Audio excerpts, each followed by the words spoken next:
In this last video, I'm going to go over how to bring your assets down to the timeline panel so that you can create your own sequence. Then I'm going to show you how to export them so that you can push them out into the world and accession them. Now, your final output should determine your process, but I'm going to show you the DIMOC and DIVID standards for exporting videos. The quickest way to do so is to click and drag your video files or whatever file it is from the project window onto the timeline. You need to beware though, by doing so, whatever resolution and format the file is going to be the default for your entire sequence. So for instance, if you bring a photo in that is a 4:3 or a 2:3 ratio, your whole sequence will then be on a canvas of 4:3 or 2:3. Therefore, if you bring in video that is shot in traditional 16:9, it will not fit inside that window, not to mention the fact that the resolution may be off. So you can click and drag, and that'll bring it onto the timeline. You can also do many clips at the same time by holding Control and selecting them all and dragging them all onto the timeline. Now notice that this image is very small. That's because the resolution for the canvas of this particular timeline or this sequence is much larger than what this photo is. This image is larger because it fits better into that space. This video file is a lower resolution than the sequence is set up for. And you can check your sequence resolution by going to Sequence and Settings, and it'll show you right here what your frame size is. What you can do, however, is if you want to set up a 1920 by 1080 sequence, which is in the traditional format at 24 frames per second, you can go to this little page right here in the project pane, and where it says New Item, go ahead and click that. So bring up all the new items that you can create. The one I want to focus on is sequence. You want to create a new sequence. We'll open up the new sequence pane, and notice already I have highlighted DSLR 1080p 24. That's in reference to the resolution, the progressive, and 24 frames per second. This is going to be the default that I start with. Now, if I wanted to go with 4K 3840 by 2160, I can go ahead into the settings and I can change the ratio of my frame size to 3840 by 2160. Notice when I click off, it changes to 16:9. Now it's set for 23.976 frames per second, which equals out to about 24 frames per second. This is the traditional film mode. I don't want it in feet and frames. That would be stupid. So I want to stick with 24 frames per second. In some cases, you may do 30 frames per second. That's really just based on personal preference. The rest of these can all stay the same, and click OK.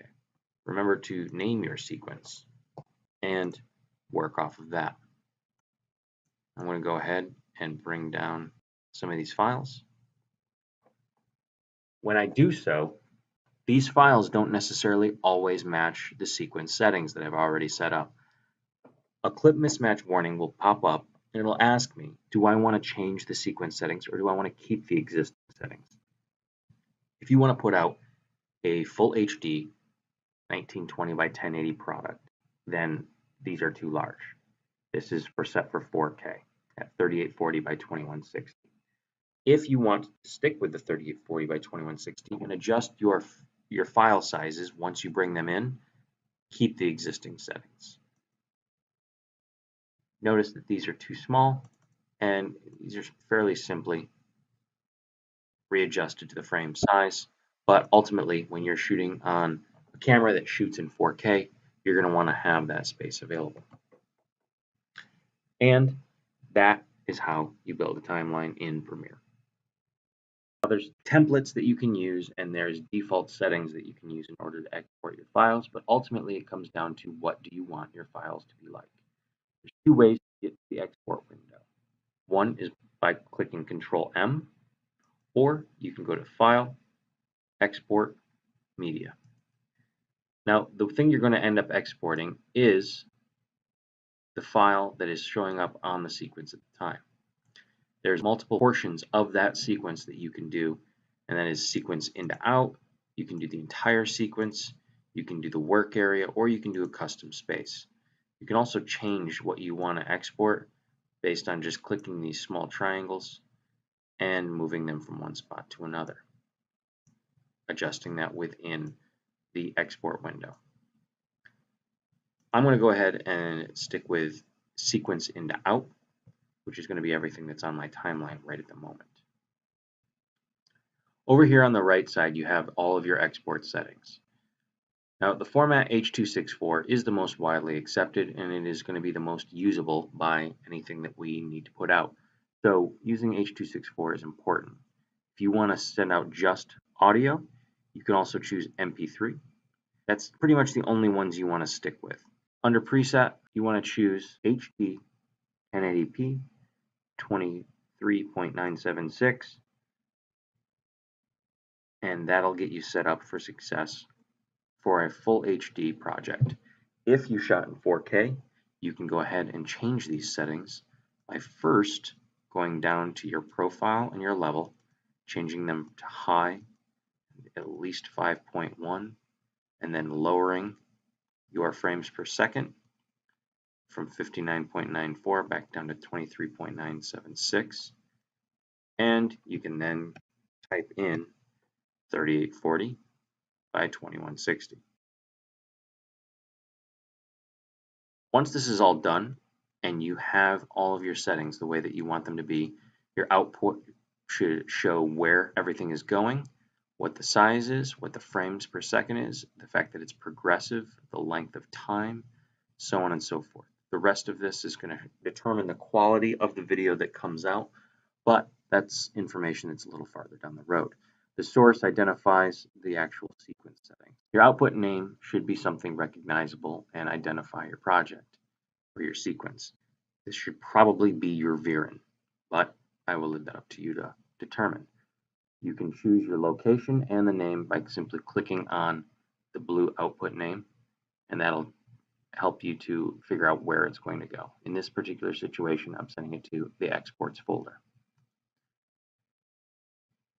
If your file size is too big and you need to lower it, you can lower this target bitrate and your maximum bitrate from 32 and 40 all the way down to, say, 12 and 10. Now, this is going to reduce the quality, but it may not necessarily be noticeable enough on, say, social media, on someone's cell phone, on a simple computer. Where you're really going to see a difference is in extremely high quality projects being watched on a high quality screen. At the bottom, you're going to get an estimated file size. Finally, there's two ways to actually complete the export process. The first one is to do the queue, and that will open up in a media encoder, or to just simply click export. If I click export, rendering required audio files will happen, and that happens fairly quickly, but after that is going to be the actual export process, which takes longer. The problem with this is I can't do anything in Premiere until this is complete. This may not matter to you, and it may just work out fine, but for those that need to get back into Premiere to continue working on a sequence or continue manipulating other projects, this may be an issue. You can fix this by going to export the project and choosing Queue instead of export. When you select Queue, it's automatically going to drop the information necessary to export the product into the Adobe Media Encoder, which is going to open up separately. You'll see your video right in line of things that this has in its queue, and you're going to go ahead and click the green arrow, which will start the export process within a separate program. Now, this could take a minute, this could take 10 minutes. Ultimately, it doesn't really matter other than the fact that I need to know when it's going to be done. But in the meantime, I can bring that down and go back to Premiere and continue to work on this project or any other project I need to work on. And that is how you export media.